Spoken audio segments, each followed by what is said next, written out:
문재인 대통령이 오늘 아침 신임 민정수석과 홍보수석, 또 인사수석 등 청와대 참모진에 대한 추가 인선을 단행했습니다. 네, 이와 관련해서 오늘 두 분의 전문가 모시고 이야기 나눠보도록 하겠습니다. 최창렬 용인대 교수, 최민희 전 더불어민주당 의원 나와주셨습니다. 안녕하세요. 안녕하세요. 어서 오십시오. 네, 오늘 오전이었습니다. 청와대 참모진에 대한 추가 인선이 있었는데 저희가 좀 이야기를 먼저 해볼게요. 민정수석 비서관에는 조국 서울대 교수가 인선이 됐는데 먼저 어떻게 좀 해석을 해볼 수 있을까요? 일단 파격이죠. 파격이고 애초에는 검사 출신의 변호사가 내정되어 있었다고 보도가 되었잖아요. 그랬었죠. 그런데 검찰 출신이라는 점이 부담으로 작용이 됐다는 보도도 있었습니다. 네. 근데 이제 조국 교수가 법대 로스쿨 대학원 교수기 때문에 무엇보다 검찰 개혁에 대해서 의지가 있는 분이시고요. 네. 그다음에 이제 이분이 얘기한 것 중에 민정수석이 검찰 조사나 이런 것에 관여하면 안 된다. 이걸 일성으로 얘기를 했더라고요. 네, 그래서 맞습니다. 그 조국 교수의 발탁은 우선은 검찰 개혁이나 검찰 독립성 이 두 마리 토끼를 쫓겠다는 강력한 의지가 표현되어 있다고 보고요. 그리고 그동안에 정권이 들어설 때마다 검찰 개혁을 얘기하지 않은 정부는 없었습니다. 네. 근데 이제 그게 다 잘 안 되었잖아요. 그 과정을 보면 이제 검찰 출신을 발탁하다 보면 그 검찰 출신이기 때문에 여러 가지 한계에 부닥치기도 했던 것 같습니다. 예. 네, 그래서 조국 교수 발탁은 파격이긴 하지만 그 문재인 대통령의 검찰 개혁과 독립성 이 의지를 보여준 그런 인사라고 봅니다. 네, 일부는 조국 교수가 민정수석에 이렇게 지명된 걸 보고 그 참여정부 당시에 강금실 법무장관을 떠올리시는 분들도 굉장히 많더라고요. 그때 강금실 법무장관이 판사 출신이잖아요. 네. 법무장관이 되게 검찰 출신들이야. 네, 네. 법무부는 당연히 검찰 소속인 그쪽이니까. 그 당시에 검찰총장보다도 강금실 장관이 되게 후배였어요. 그때도 파격 인사였고 또 기억나는 게 노무현 전 대통령 때 그 평검사와의 대화 그 기억이 생생합니다. 그걸 제가 지난번에 한번 일부 좀 봤어요. 그때 어떻게 대화들 나눴나 봤는데 예. 그때 유명했던 얘기가 이쯤 되면 막가자는 거죠. 이런 얘기를 대통령이 직접 했었잖아요. 그렇죠. 근데 제가 그때 그걸 봤는데 그때 검사들이 대통령과 격의 없이 대화를 한 정도를 넘어서 약간 적개감 같은 게 있더라고요. 이렇게. 네네. 어떤 그 기득권과 기득권을 개혁하려는 그 대통령에 대한 반감 같은 거 이런 것도 이제 약간 깔려 있는 걸 제가 그런 걸 느꼈던 네. 기억이 나요. 그래서 일단 제가 굳이 그 얘기를 꺼내는 게 검찰 개혁은 지금 우리 최 의원 말씀처럼 어느 정권이나 이거는 생각했던 강조했던 것이고 얘기죠. 또 이번에 문재인 대통령이 후보 때 했던 얘기가 후보 때도 그렇고 대통령 된다 어제도 이제 그런 얘기를 했는데 권력기관의 개혁. 네네. 권력기관이라는 게 다들 아시다시피 검찰, 경찰, 국정원, 이 국세청 이런 기관들 아니겠어요? 이런 기관들 개혁 중에서 가장 그 제1로 꼽히는 게 검찰 개혁이에요. 그렇습니다. 검찰이 기소권을 완전히 독점하고 있고 예. 사실 우리나라처럼 이렇게 완전하게 기소권을 독점하는 나라가 그렇게 많지 않은 걸로 제가 알고 있어요. 어떤 나라들은 세관에게도 기소권이 있다고 그래요. 세관 밀수 이런 거는 세관이 가장 전문가들이니까 네네네. 그쪽에서 바로 기소를 하는 거예요. 예. 그런 건데 아마 이번에도 검경 수사권 조정 이런 것들도 굉장히 이 조국 수석에게 부여된 임무 같기도 합니다. 네. 기본적으로 검찰 개혁은 검찰 출신이 하기 어려울 거예요. 구조적으로. 네. 네. 아무리 그런 의지를 갖는다 하더라도 이른바 친정이라서 그게 어렵다는 거 아니에요? 이번에 우병우 수석 얘기가 얼마나 많았어요. 민정수석. 결국은 우병우 수석이 구속이 안 됐고 물론 저희 검찰이 법원이 잘 알아서 영장을 발부 안 했기 때문에 구속이 안 된 거긴 한데 검찰에 어쨌든 우병우 사단이 있다는 얘기들은 사실인지 아닌지 모르겠습니다. 항상 나왔던 얘기들이랍니다. 예. 그러니까 검찰과 일단 좀 자유로울 수 있는 사람이 들어서 가지고 이런 검찰 개혁을 하는 건 좀 의미가 있다고 보고 또 하나 문제는 검찰 출신이 반드시 민정수석을 해야 된다는 원칙이 사실 없어요. 예. 그 이명박 박근혜 정권 동안에 그렇게 관행처럼 굳어져 왔던 거기 때문에 이런 인사가 당연히 파격적으로 보일 수가 있는데 상당한 의미가 있을 것 같아요. 물론 이제 앞으로 조국 수석이 학자 출신으로서 얼마나 잘 해내느냐. 어쨌든 검찰하고 전혀 관련이 없지 않잖아요. 예. 민정수석은 또 민심을 전달하는 게 굉장히 중요한 역할이에요. 예. 사정도 해야 되고 이런 부분들이기 때문에 이런 부분을 잘 해야 되는데 어쨌든 간에 대단히 참신한 인사다. 네. 아직은 완전하게 긍정적으로 평가하기에는 여러 가지 본 다음에 평가해야 되는 게 맞으나 그렇겠죠. 예. 아까 말씀드린 그런 논리적 근거 때문에 네. 상당히 잘된 인사가 아니겠는가 이렇게 일단 생각을 합니다. 그러니까 일부에서는 우병우 수석 사례를 들어가면서 내부를 꼭 잘 알아야지 검찰 개혁하는 것 아니다라고 얘기는 하긴 하지만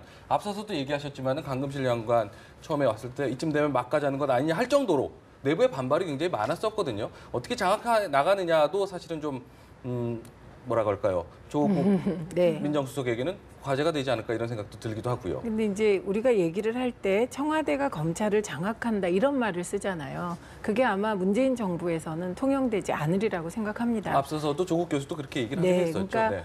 그 과거에 그 이제 청와대가 검찰 출신의 민정수석을 기용한 것은 정권 유지의 측면, 네, 그다음에 네. 검찰을 장악하려는 의도가 있었지요. 그런데 문재인 정부는, 문재인 청와대는 검찰을 장악하거나 이런 식으로 일하지 않겠다는 표현이라고 보시면 될 것 같습니다. 예. 그래서 이제 검찰 내부에도 저희는 늘 믿고 있는 게 정의로운 검사들, 영화 속에서만 존재하는 게 아니고요.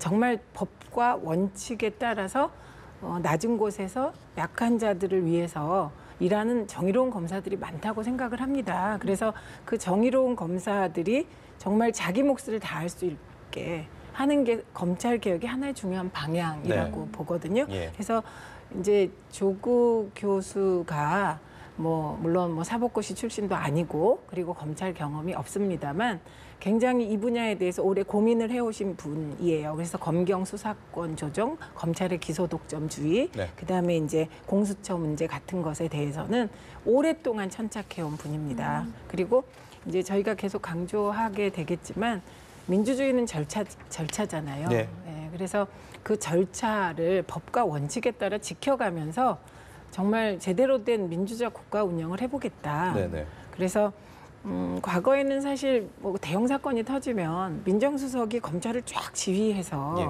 수사를 하고 이런 게 너무 상식이 된 것 같은데 그거 사실은 상식 아니거든요. 예, 네, 그래서 조국 교수가 그런 어떤 제대로 된 민정수석의 역할이 뭔지를 잘 보여주기를 일단 기대합니다. 그리고 조국 교수님이 민정수석이라고 민정수석 혼자 하는 거 아니잖아요. 그렇죠. 이제 그 팀이 구성되고 그럴 때 그 팀은 굉장히 실질적으로 잘 안배해서 비서관 등등 조직하지 않으실까 네. 기대해 봅니다. 이거 한 말씀 더 드릴게요. 네. 검찰이 통제와 장악의 대상이 되어서는 절대로 안 돼요. 네. 대부분의 검찰은 거의 99% 검찰은 정말 열심히 하고 있습니다. 얼마나 예. 사건이 많아요. 저도 예. 어떤 검찰청 가서 강연도 해보고 그랬었는데 검찰의 일부 아주 정말 정치 권력에 지나치게 밀착되는 검찰 때문에 그런 거거든요. 군도 마찬가지였잖아요. 대부분의 군도 야정군인도 얼마나 고생해요. 그래서 이번에는 어쨌든 이번을 계기로 해서 앞으로 두고 봐야지 알겠습니다만 네. 검찰을 가지고 국가 권력을 잡은 어떤 정권이 집권 세력이 검찰을 가지고 뭔가 잠깐 장악해 나가려는 이런 인식 예. 자체를 버려야 돼요. 네, 검찰은 네. 검찰대로 정치적 독립을 완전히 시켜야죠. 그래서 이런 부분들 하면 검찰총장이 민정수석 의식할 필요 없죠. 민정수석은 검찰 업무를 그렇게 알 필요도 없는 것이고 이대로 가는 게 정상이에요. 네. 어떻게 민정수석이 완전히 검찰 장악해가지고 또 검찰들은 민정수석을 통해서 뭔가 자신의 또 향후 입지를 모색하고 이런 관계, 그것도 전관예우 받고 이런 게 완전히 우리 한국 사회의 기득권을 공고하게 했던 거거든요. 저는 그래서 단순히 검찰의 어떤 공수처 설치 이런 걸 떠나서 기본적으로 잘못된 여러 가지 연결고리들 이런 것들을 차단하는 것도 굉장히 중요한 역할이다 봐요. 아마도 그런 인식이 좀 강해서 그랬는데 네. 신임 민정수석 임명됐을 때 기자들도 가장 먼저 그 질문을 했고 거기에 네. 대한 답변을 하지 않았나 이런 그렇습니다. 생각도 듭니다. 네. 인사수석 비서관에는 조현옥 이화여대 교수를 임명을 했습니다. 발탁 배경도 좀 궁금한데요. 우선 이것도 약속을 지금 지키고 계시는 과정인 것 같습니다. 그러니까 문재인 대통령께서 보면 대통령이 말씀하신 거를 어쨌든 시기를 잘 조절해서 어떻게든 지키시는 네. 분이거든요. 그래서 이제 여성을 많이 발탁하겠다. 그래서 내각도 처음엔 30%, 마지막엔 50%까지 그렇죠. 내각도 여성으로 구성하겠다고 하셨잖아요. 그것의 첫 약속 이제 실천하시는 거라고 보고 그리고 또 조현옥 이화여대 교수는요. 그 참여정부 때 균형비서관 해서 함께 이제, 일했던 적이 있는 거죠. 국정 경험도 있고 되게 유능한 분이세요. 네. 그리고 서울시에 가서도 또 일하셨고 그래서 이게 능력 위주로 그리고 여성을 이제 많이 배려하겠다 인사에 그 약속을 지키는 것이라고 보고요. 다른 한편 어떤 측면에서 저희가 이래 보면 인사수석은 여성이 더 맞을 수도 있습니다. 굉장히 꼼꼼하거든요. 네, 네. 그리고 이제 새 정부 초기에 문제가 터지면 그게 거의 인사검증에서 터지지 않습니까? 그렇죠. 그래서 저는 조현옥 비서관님이 워낙 평소에 보면 꼼꼼하고 그리고 균형 감각이 있으세요. 그리고 되게 차분하셔서 이번에는 인사에서 문제가 좀 안 터지거나 터져도 요만큼만 터지지 않을까? 안 터져야 되겠죠, 물론. 네, 기대합니다. 인사수석과 관련해서 지금 말씀하셨지만은 임기 시작할 때 초반에 가장 중요한 게 사실 인사 아니겠습니까? 어제 문재인 대통령의 행보가 굉장히 파격적이라기보다도 정상적인 행보죠. 근데 국민들에게 굉장히 인상적으로 다가왔던 것 같아요. 저도 뭐 개인적으로 그렇게 느꼈고 굉장히 국민들에게 그 훈훈한 느낌도 좋고 말이죠. 그래서 앞으로 뭔가 화합과 어떤 소통의 행보를 정말 하겠구나. 정치적으로도 그렇고 일반 생활에서도 그렇고 이런 걸 느꼈는데 아무리 그렇다 하더라도 인사에서 뭔가 처음부터 잘못되기 시작하면 그렇죠. 야당이 지금 잔뜩 벼르고 있을 거예요 아마. 그야말로 야당으로서는 그런 것도 또 견제하는 게 야당의 역할이니까. 그래서 지난 정권 때도 다 지나간 얘기입니다만 얼마나 인사 때문에 힘들었어요. 박근혜 정권 초기에. 인사 때문에 바로 불통 얘기도 나왔던 것이고 김용준 헌법재판소장 전 재판조사장 총리로 내정했는데 아예 청문회까지 가지도 못했잖아요. 그러면서 굉장히 어려워지기 시작했다고 저는 보거든요. 그래서 이번에 여러 가지 출발이 아직 뭐 어제 하루밖에 안 되고 이제 이틀째니까 그렇죠. 여러 가지 봐야지 알죠. 당연히. 그럼에도 불구하고 어쨌든 인사에 있어서는 정말 정확하게 적어도 장관 내정자나 이런 분들은 검증대를 통과할 수 있는 분을 반드시 해야 돼요. 능력이 조금 딸리더라도 만약에 아무리 능력 우수해도 국회 검증에서 인사청문회에서 발탁이 되지 않는다면 설령 장관은 대통령이 청문회에서 부적격 채택이 돼도 임명할 수 있다 하더라도 그렇게 하면 안 되는 거죠. 네네. 국회에서 인사청문회 취지는 그런 게 아니잖아요. 예. 그래서 어쨌든 인사수석이 지금 임명됐다 그러니까 이런 것들 정말로 꼼꼼히 따져야 될 것 같아요. 가장 중요한 역할이라고 봐야 되겠죠. 정권 초기에. 짚어본 김에 윤영찬 홍보수석 비서관도 네. 한번 짚어보면요. 선거 기간 동안 같이 좀 많이 네, 같이 일했습니다. 같이 일하셨잖아요. 네, 네. 굉장히 좀 파격적인 걸로 좀 인기가 많았었거든요. 뭐 문재인 1번지 같은 경우는 사이트가 마비될 정도로 굉장히 인기가 많았었는데 참신한 아이디어가 굉장히 많은 것 같아요. 네, 일단 이제 홍보수석이잖아요. 홍보수석은 두 가지 역할이 있는 겁니다. 네. 대언론 이제 정부 홍보해야 되고, 그다음에 또 하나는 국민과 소통하는 소통창구의 역할을 동시에 해야 되는데 예. 진짜 적임자라고 생각합니다. 왜냐하면 과거에 우리가 홍보수석이라고 얘기를 하면 대언론 관계만 이렇게 생각했잖아요. 그런데 이제는 언론과의 홍보만으로 이 청와대나 정부가 하는 일을 다 국민께 알릴 수가 없습니다. 그래서 국민과의 직접 소통이 굉장히 중요한데 이 윤영찬 홍보수석 그 임명자는요, 신기하게 두 개의 경험이 다 있으세요. 동아일보 출신이셔서 기자 출신. 예, 기자 출신이니까 그런 그 대언론 감각도 있으시고 또 네이버에 계시다 보니 그 직접 국민 소통 감각도 있으셔서요. 저는 이미 이제 시대가 온오프로 바뀌었잖아요. 네네. 그래서 오프에서는 이제 대언론 관계 뭐 이렇게 하시겠지만 그 온에서 다양한 국민 소통 방식, 그래서 국민과의 직접 소통을 늘리겠다. 이런 이제 대통령 의지가 이제 있다고 보고요. 네. 그리고 이분이 되게 차분하세요. 제가 이제 홍보 SNS 본부장 하셨고 제가 수석 부본부장 했거든요. 보면 되게 차분하시고 이게 이제 혼자의 머릿속에서 모든 아이디어가 나오는 게 아니잖아요. 네네. 반짝반짝한 아이디어가 이게 제품화되고 홍보물화돼서 나오는 거는 그 본부장이나 이제 부본부장이나 이런 사람들은 아래에서 올라오는 반짝반짝한 아이디어가 얼마나 폭발할 수 있게 막지 않느냐 같아요. 문재인 1번지도 그랬다면서요. 아주 그게 그런 거예요. 재밌는 일화가 있었다 그러더라고요. 그래서 저희가 그 정말 그 선대위원회로 갔을 때 문제가 될까 봐 걱정을 많이 할 만큼 이게 파격이었거든요. 그래서 진짜 일을 잘하시던데요. 네, 알겠습니다. 뭐 기대감을 좀 내주신 것 같은데요. 네. 너무 칭찬식으로 하시는 것 같아요. 그러니까요. 근데 제가 그 어쨌든 대선 기간에는 너무 헌신적이고 일을 잘하시고 아래 위 소통을 잘하셔서 저는 그냥 이게 전부이길 바랍니다. 뭐 이틀째잖아요, 또. 그렇죠. 뭐 일부 인선이긴 합니다만은 뭐 지금까지 나온 걸로만 봐서는 젊다, 좀 참신하다, 파격적이다, 뭐 이렇게 뭐 당연히 평가할 수 있을 그렇게 것 느끼는 거고 같아요. 예. 그런 것보다 중요한 게 가장 문재인 대통령이 후보 시절에 그리고 후보 시절을 포함해서 따라다니는 게 친문 패권. 네네네. 저는 항상 그 친문 패권이 굉장히 과장돼 있을 거다라는 얘기를 많이 했어요. 저는 뭐 개인적으로. 그런데 어쨌든 친문 패권이 그렇게 인식되어 있는 부분이 분명히 있으니까 네. 그거를 부식하는 것도 굉장히 중요한 거거든요. 일단 대통령이 된 것이기 때문에 그냥 단순하게 정치인이 아니란 말이에요. 근데 이번에 인사를 보니까 이낙연 총리 내정자도 친문이 아니에요. 네. 그리고 조국 서울대 교수도 마찬가지고 이제 민정수석에 내정된 뭐 임명된 거죠. 이건 뭐 청문회가 있는 게 그렇죠. 아니니까. 임명된 거죠. 그런 게 저 의미가 있다고 봐요. 그리고 지금 누구죠? 조현옥 이런 분들은 뭐 이제 비서관을 했다고 합니다만 기본적으로 어쨌든 그 노무현 정부 때도 왜 코드 인사라는 비판들이 많이 있었어요. 근데 사실 일정 부분 어느 정권이 집권을 하더라도 일정 부분의 코드 인사는 불가피하겠죠. 근데 그것이 과도할 때, 지나치게 편중될 때 문제가 되는 건데 예. 저도 총리나 이런 지금 오늘 인사한 걸 보면 어제 오늘 그런 걱정은 좀 덜해도 되지 않을까라는 생각이 들어요. 그런 면에서 좀 상당히 긍정적이라고 생각합니다. 제가 이 친문 패권에 대해서는 대선 기간 토론회에서 정말 주제가 많이 나왔는데 친문 패권의 내용을 제가 여쭤봤을 때 답이 거의 안 나왔습니다. 그래서 이게 하나의 정치 공세였고 딱 하나 이제 그 근거로 된 게 그 지난해 1월에 저희가 분당됐지 않습니까? 네네. 그래서 뭐 같이 일하던 분들이 나갔다 요거였는데요. 그거는 저는 확실하게 말씀드릴 수 있는 게 당대표도 한 분, 대통령 후보도 한 분입니다. 근데 지난해 1월에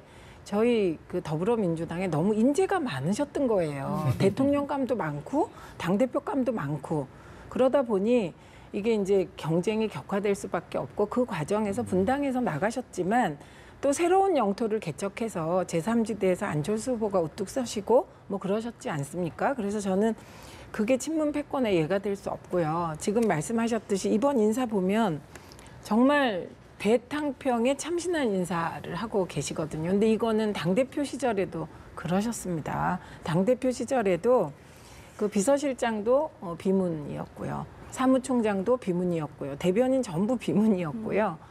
그러니까 핵심을 전부 비문에게 맡기시고 당을 이끄셨던 거거든요.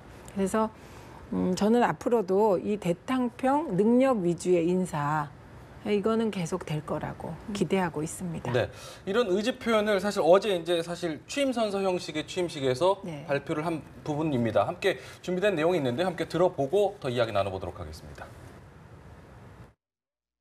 저는 오늘 대한민국 제19대 대통령으로서 새로운 대한민국을 향해 첫걸음을 내딛습니다. 오늘부터 저는 국민 모두의 대통령이 되겠습니다. 저를 지지하지 않았던 국민 한 분 한 분도 저의 국민이고 우리의 국민으로 섬기겠습니다.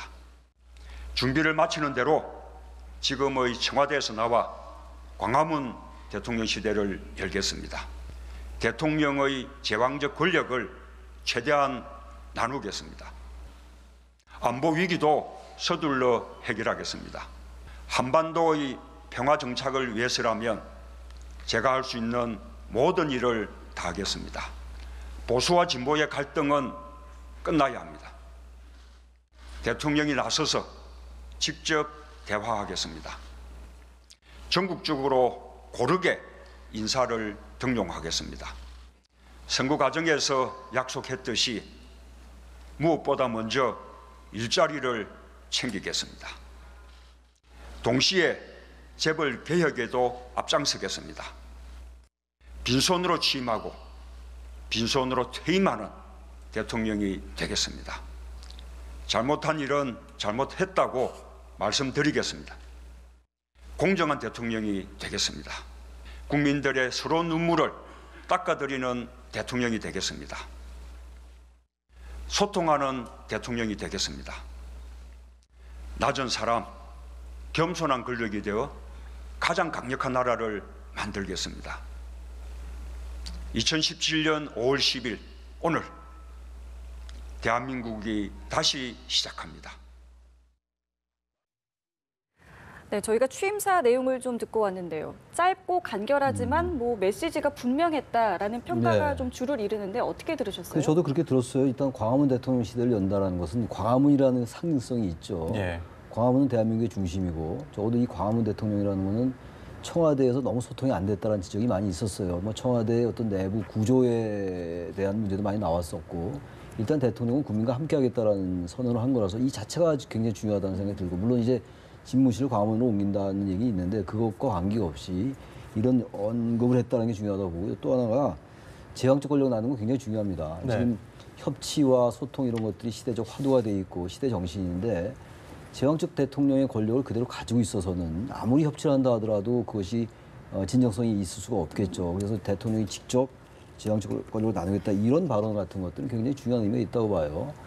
이 여러 가지 그 임기 말을 비롯해서 항상 문제가 되는 게 너무 권력이 집중돼 있기 때문에 문제들이 생기는 거거든요. 예. 권력을 나누면은 오히려 집권자의 권력이 오히려 더 세집니다. 오히려 역설적으로. 예, 예. 그런 면에서 굉장히 의미가 있고 특히 이제 우리 사회에서 보수와 진보의 갈등 이건 굉장히 지금 사실 심각해요. 이번 선거에서는 이념 대결 구도라든지 그리고 뭐 지역 대결 구도가 대단히 완화된 건 분명합니다만 또 특정 지역에서는 굉장히 또 보수표가 많이 나오고 특정 지역에서 그렇지 않고 있단 말이에요. 그래서 여전히 지역적으로도 그렇고 이념적 갈등은 분명히 존재한다고 봅니다. 근데 이 이제 이념적인 이 보수와 진보의 갈등은 사회 경제적 격차를 해소해야지 저는 이 갈등이 해소된다고 봐요. 기본적으로. 어쨌든 그러나 대통령이 이러한 의지를 밝히는 거죠. 왜냐하면 취임 선서나 취임식 때 그 말은 네. 대통령이 앞으로 향후 어떻게 나가겠다라는 방향을 밝히는 거라서 굉장히 중요한 거죠. 네, 네. 여러 가지 다른 것들이 정책적인 실무자도 있고 내각이 있으니까 합니다만 역시 대통령이 리더로서 굉장히 대단히 중요한 거는 방향을 제시하는 거예요. 네. 그건 그대로 따라갈 수밖에 없어요. 그게 선거의 의미거든요. A 후보와 B 후보, C 후보가 있는데 A 후보를 선택한 이유 그리고 B 후보를 선택한 이유는 그 사람이 가지고 있는 국정의 철학, 방향 여기에 동의하냐 동의하지 않느냐의 문제이기 때문에 예. 어제 그 얘기들 그리고 일단 빈손으로 들어가도 빈손으로 나오겠다 네, 이런 네, 것들은 네. 대단히 상징적인 얘기 같습니다만 다른 데 욕심하지 않겠다는 얘기잖아요. 그래서 어제의 그 취임 선서의 얘기들은 간결하면서도 말이죠. 그동안 국민들이 기대했던 거 이런 것도 일단은 많이 얘기를 했습니다. 네. 근데 과연 이제 이러한 것들이 구체적으로 어떻게 실현되느냐는 뭐 이제 봐야지 알지만 어제 적어도 과거처럼 어느 너무 원칙적이고 추상적인 보다 좀 간명하면서도 좀 실질적으로 와닿을 수 있는 그런 메시지였다고 생각합니다. 네.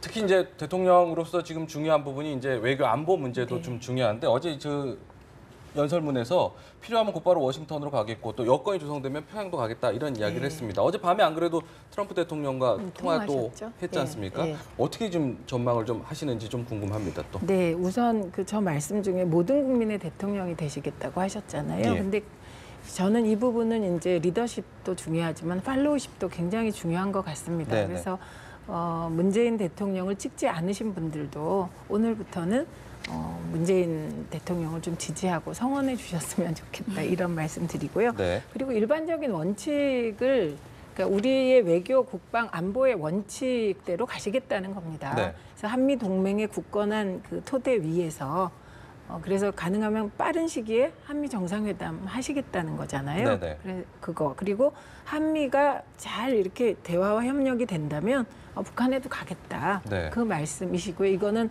북핵 문제를 적극적으로 풀어서 궁극적인 목표는 한반도 평화 체제를 안정시키시겠다는 의지죠. 네. 그리고 요게 이제 사드 문제로 좀 복잡하긴 합니다만 예. 그 민주당과 문재인 대통령의 일관된 원칙은 이게 방정식이 고차 방정식일수록 새로운 뭐 특별한 안이나 꼼수로 가지 않고 민주적인 절차에 따라 국회에서 논의하고 비준할 거 하고 이렇게 하는 것이 맞다고 보는 겁니다. 예, 예. 네, 그래서 그리고 전통적인 한미 관계를 말씀하시는 것은 그 사실은 아닌데 문재인 대통령이 그 선거 과정에서 되게 오해를 받으셨어요. 뭐 한미 동맹에 대한 의지가 약하지 않냐, 뭐 친북이다 어쩌다. 근데 이제 그런 건 정말 이제 없었으면 좋겠습니다. 그리고 대한민국의 역사를 볼 때 그게 한국과 미국의 튼튼한 동맹을 부정하면 저는 대한민국 역사가 부정된다고 봅니다. 네네. 이 인식은 민주당도 동의를 하거든요. 네네. 그래서 한미 동맹의 굳건한 기초 위에 북핵 문제 풀고 한반도 평화 체제를 안정시켜 나가고 그것이 무슨 특단의 대통령의 뭐가 아니라 네. 정상적인 절차와 외교의 일반적인 원칙에 따라 처리하시겠다는 거예요. 네네. 그리고 저는 어려운 문제일수록 법과 원칙에 따라 절차를 지키면 그게 답이 나온다. 이렇게 저도 봅니다. 고차 방정식이라고 얘기하셨는데 안 그래도 어제 이제 미국 언론에서도 이런 이야기가 나왔어요. 북한의 달빛 정책을 펼 것이다. 서울 워싱턴에 균열이 생길 수 있다. 이런 우려도 나오고 있고요. 또 한편으로는 또 중국에서도 이 반응이 나오는 걸 보면 중국 언론에서는 사드 해결에 박력을 보여달라. 뭐 일본에서는 또 외교 문제도 그렇고 굉장히 복잡한 게 지금 당면 일단 과제예요. 여러 가지가 있죠. 외교 예. 안보에 있어서 가장 중요한 건 역시 지금 사드 배치 문제예요. 예. 사드 배치는 사실 거의 기정사실화 됐어요. 지난 선거 기간 때 기습적으로 장비들이 막 들어왔잖아요. 네. 그런 상황 속에서 이걸 어떻게 할 거냐. 되돌리기가 어려울 것 같은데 네. 문재인 대통령이 후보 때 계속 했던 얘기가 일단 사드 배치에 관련된 건 차기 밀어라. 정부에 넘겨야 된다. 이게 그렇죠. 일관된 입장이었어요. 예, 예. 그러니까 이 국익의 어떤 것이냐. 그리고 사실 사드 배치에 대해서 한미가 합의할 때 그러한 부분들이 잘 공개가 안 된 것만은 분명해요. 네. 그렇다면 그런 것들에 대해서 국민들이 좀 알 필요가 있죠. 네. 한미 간 합의라고 해서 물론 지켜져야 됩니다만 한일 위안부 협상은 그럼 한일 합의니까 무조건 지켜야 됩니까? 그런 거 아니잖아요. 그래서 저는 이런 부분들에 대해서 뭐 트럼프를 만난다고 이제 통화를 했잖아요. 어제 한미 정상이 말이죠. 네. 정상회담 때 이런 부분들 좀 속 시원하게 내놓고 같이 원점에서 다시 얘기를 할 필요가 있어요. 한미 간 합의를 깨겠다라는 게 아니라 예. 한국으로서는 지금 중국의 사드 보복도 우리 무시 못하잖아요. 경제적 예. 손실도 엄청납니다 지금. 그리고 여러 의견이 있는데 사드 배치가 북한의 핵을 완전히 해결하는 것이 아니다라는 의견도 있는 거잖아요 지금. 네, 네. 그러니까 지금 사드 배치를 통해서 안보를 튼튼할 수 있다는 의견이 있는 것이고 그렇지 않다는 의견이 분명히 있어요. 이것이 이제 안보에 있어가지고 이념 갈등으로 자꾸 번졌던 거니까 네. 이런 부분들에 대해서 적어도 대통령 한미 정상회담에서 이 얘기를 나누고 중국과도 대화를 진솔하게 함으로써 좀 이런 부분들 너무 한 곳에 고정되게 할 필요는 저는 없다고 생각합니다. 예, 개인적으로. 요 부분은 이미 이제 후보 시절에 말씀들을 다 하셨습니다. 그러니까 중국이 그렇게 외교적 보복에 나서게 된 것도 예. 근본적으로 사드 배치에 따른 미중 갈등의 문제가 있지만 우리나라와 관련해서는 갑자기 어제까지 사드 배치 안 한다고 했다가 기습적으로 사드 배치를 결정하는 이런 외교적인 결례가 있었지요. 그래서 그런 외교적인 결례가 사드 문제에 있어서 한국과 중국의 관계를 악화시켰다. 이런 인식 분명히 있으신 거고요. 네. 그다음에 그 위안부 협상과 관련해서는 이미 그 무효다 이거는. 왜 무효냐면 이렇게 중요한 협상을 하는데 그거를 국회 비준도 안 받고 논의 없이 기습적으로 하는 건 말이 안 된다는 입장을 발표하셨습니다. 근데 예.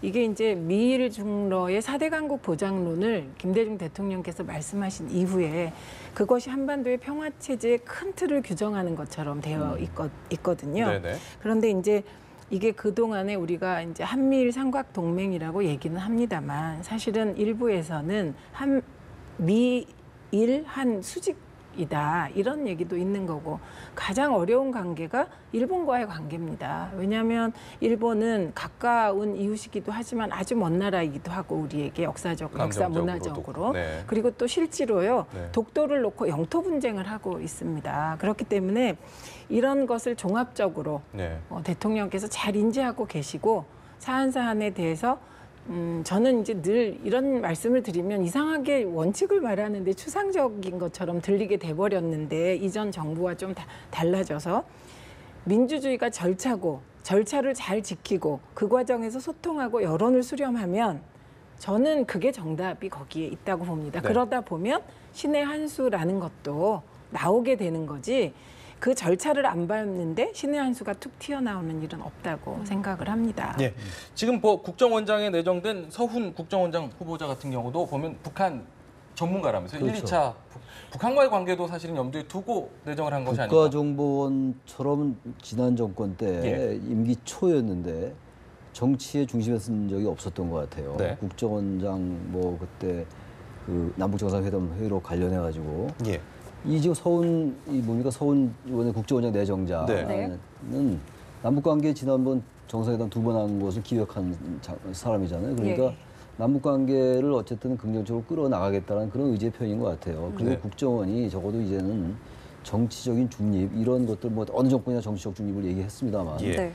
국내 정치에 관여하는 건 이제부터 이번 정권에서만은 정말로 끊어져야 된다고 보고 네. 아마 그런 의지가 반영된 인사라고 보고 지금 뭐 대통령도 그런 인식을 가지고 있는 거 아니겠어요? 네, 지금 네. 국정원을 철저하게 국내 정치에 관여하지 않게끔 해서 해외 정보와 이제 남북 관계 이런 쪽에 하겠다는 거니까 아마 그런 쪽에 방점이 주어진 인사가 아니겠냐 이렇게 봅니다. 네. 네. 자, 문재인 대통령이 예, 잠시 말씀하시죠. 네, 그리고 이것도 이미 이제 대선 토론회 과정에서 대통령께서 다 말씀을 하셨습니다. 민주정부에서 추구했던 햇볕 정책과 대북 평화 번영 정책의 큰 틀은 맞다. 네. 그런데 그게 이제 남북 관계의 긴장의 정도에 따라 조절되는 것이다. 예, 그 안에 있는 인사라고 보고, 그러니까 저희는 기본적으로 남북 관계가 화해하고 타협해서 교류 단계까지는 가야 되지 않느냐, 이게 국민들의 바람인 것 같습니다. 그래서 우리 서훈 국정원장께서는 그 햇볕 정책을 누구보다 잘 이해하고 계시고, 또 햇볕 정책에 대해서 오해하시면 안 되는 부분이 남북 간의 군사적 충돌이 생겼을 때 가장 단호했던 정부가 DJ 정부였습니다. 네, 네, 그리고 그 우리 측의 피해보다 북한 피해가 훨씬 컸죠. 그때 해전 때도. 그래서 오해가 없으시길 바랍니다. 네. 알겠습니다.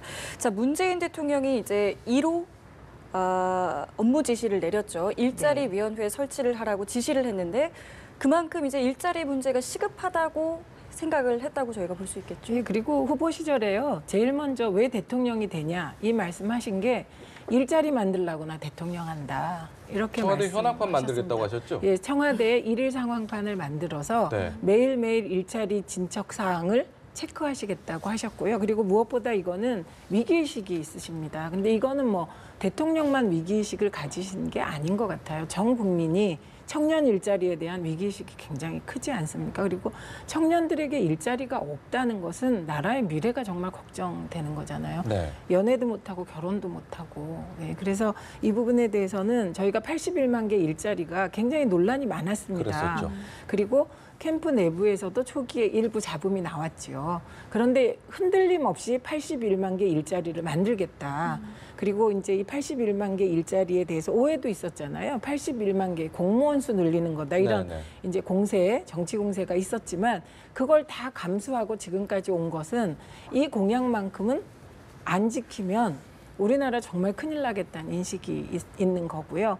그리고 이제 당장에 올 하반기에 이제 그 청년들을 위한 공직자 숫자 얼마 네네. 늘리겠다 발표하셨고요. 또 일자리를 위해서 10조 추경 필요하겠다고 봐서 아주 세부적인 대책까지 이제 발표하셨기 때문에요.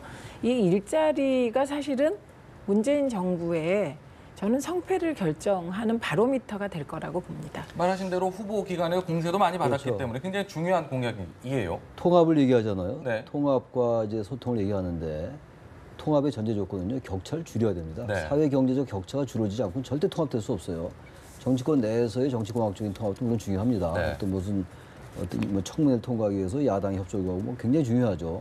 근데 역시 국민들에 있어 전체적인 통합은요, 이 갈등으로 가지 않으려면 일자리를 만들어서 소득 격차를 줄일 수밖에 없어요. 그런 것들이 정책적으로 구체화되지 않으면 통합이라는 것은 사실은 구두선에 불과한 거거든요. 네. 그래서 문재인 대통령이 후보 때 계속 강조했던 공공 일자리 81만 개, 의미가 있다고 봐요, 사실은.